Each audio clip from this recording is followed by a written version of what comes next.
हरे कृष्णा। हम पिछला वीडियो में प्रेम की प्राकट्य बारे में बताते, प्रेम को उत्पन्न होता संबंध से, और प्रेम की जो वृद्धि होता है, प्रेम की प्राप्ति होता है, वो हरि नाम से। कलिजुग का जुग धर्म हरिनाम, हरिनाम से ही प्रेम की वृद्धि होता है, प्रेम प्राप्ति होता है।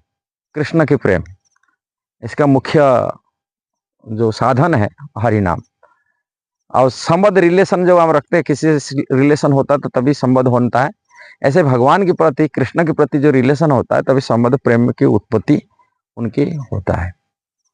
किंतु प्रेम की जो स्वरूपिणी है, प्रेम की मूर्तिमान स्वरूप है, वो है श्रीमती राधा रानी।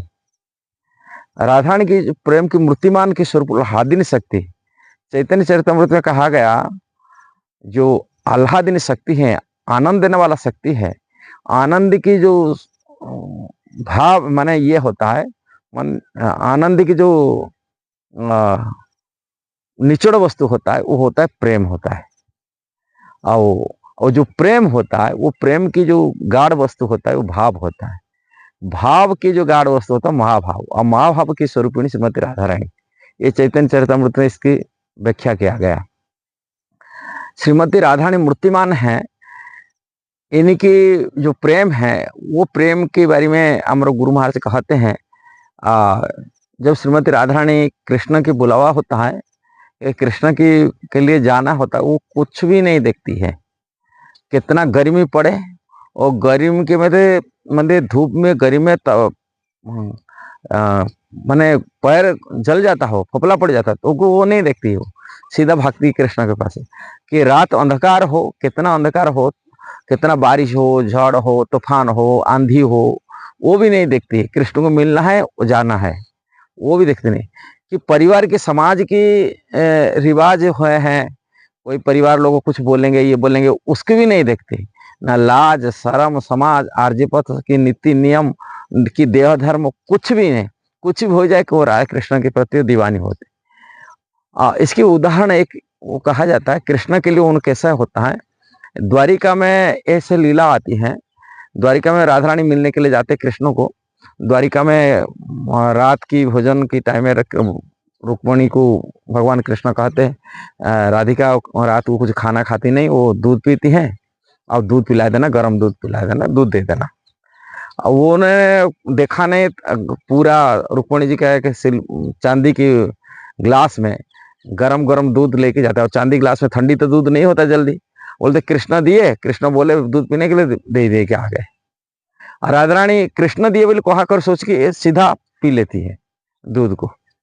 इसके बाद में रात को जब सोने का समय रुक्मणी जी पाद संभावना करती हैं, भगवान कृष्ण को पाद संभावना कर रहे हैं, तभी देखे कृष्ण के पैर में सब फफूला पड़ा है। तभी रुक्मणी जी पूछ रहे हैं, प्रभु आपके पैर में ऐसा कैसा हो गया, पैर में सब फफूला पड़ा हुआ है, कैसा पड़ गया। कृष्ण बोलते तुम तो कर लिया ऐसा। हो बोले मैं कैसा किया, ऐसा मैं इतना तो पाप काम कम नहीं कर सकता हूँ, ऐसा कैसा हो गया। मतलब तुम जो दूध पिलाने के लिए आपको बोला था देने के लिए, तुम ऐसे ही गर्म दिखा नहीं, चांदी के ग्लास में उनको दिए, और वो राधिका को दे दिया, और राधिका पी लिए। और उनका तो मन मेरा से हमेशा, मेरा चरण में हमेशा लीन होता है, जिसी कारण से अब उनकी तो पी लिए, मेरा भाव में आ रहा करके, और तो देखा नहीं क्या है, और इसके कारण से मेरा फफूला पड़ेगा। तभी रुक्मणी सोचे, देखो वास्तविक कृष्ण अनवरत निरंतर श्रीमती राधा रानी की जो मन है, वो भगवान श्री कृष्ण के चरण में लगा हुआ है। और किसी भी कृष्ण दिया बोले वो देखे नहीं, गर्म है ठंडी है कुछ नहीं, कृष्ण दिए दूध भेजा, पी लेना बस। मान इसी प्रकार कृष्ण बोला माने कृष्ण के लिए, सुख के लिए वो कुछ भी करने के लिए तैयार है। से देखा नहीं, रात है, अंधकार है, पशु है, सांप है, कोई ये है, वो कुछ नहीं विचार नहीं करते। कि गर्मी है, इतना गर्मी पड़ रहा है, रास्ता में पूरा फफूला पड़ रहा है, पैर भी गर्म जल जाएगा, वो कुछ नहीं देखती है।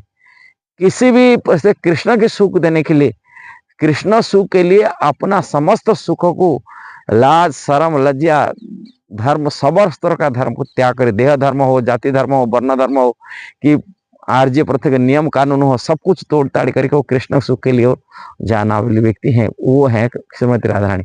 प्रेम की मूर्तिमान, उनकी जैसा कोई हुआ ना हो सकता है। इसलिए ये प्रेम की जो सिद्धांत है हमारा गौड़ीय परंपरा के आचार्य लोग वर्णन किए, इसलिए रूप गोस्वामी आदि वर्णन किए। भगवान श्री चैतन्य महाप्रभु शिक्षा को अपनी सिद्धांत में अपने आचरण में कारण राधानी भाव में आकर सिखाए, कृष्ण सिखा रहे। इसलिए यदि कोई गौड़ीय परंपरा में नहीं आया, कि गौड़ीय परंपरा में गुरु आचार्य शरण में रहे नहीं, कि शिक्षा मिला नहीं, तब तक वो प्रेम की स्थिति को समझ नहीं पाएगा, राधारानी के भाव को समझ नहीं पाएगा। राधारानी भाव तो बहुत दूर है, समझना बहुत कठिन है, किंतु अंश मात्र में थोड़े से जत किंचित हो समझना होगा तो उसको गौड़ीय परंपरा में भगवान श्री चैतन्य महाप्रभु के शरण में आना पड़ेगा। चैतन्य महाप्रभु के चरण में कमल रह करके आश्रय लेकर के उन्हीं के वैष्णव भक्तों के शरण में रह के यदि कोई भक्ति करेगा और कलिजुग का युग धर्म अपनाएगा, हरे नाम जप करेगा, हरे कृष्ण कृष्ण कृष्ण हरे हरे, हरे राम राम राम हरे हरे, ये महामंत्र जप करेगा, निश्चित ही वो राधारानी के भाव को, उनकी प्रेम को वो समझने के लिए पात्र थोड़े बहुत बन सकता है, नालते बिल्कुल नहीं। ये वीडियो जो सही लगा जरूर इसको शेयर करना, सब्सक्राइब करना, लाइक कमेंट देना। हरे कृष्णा।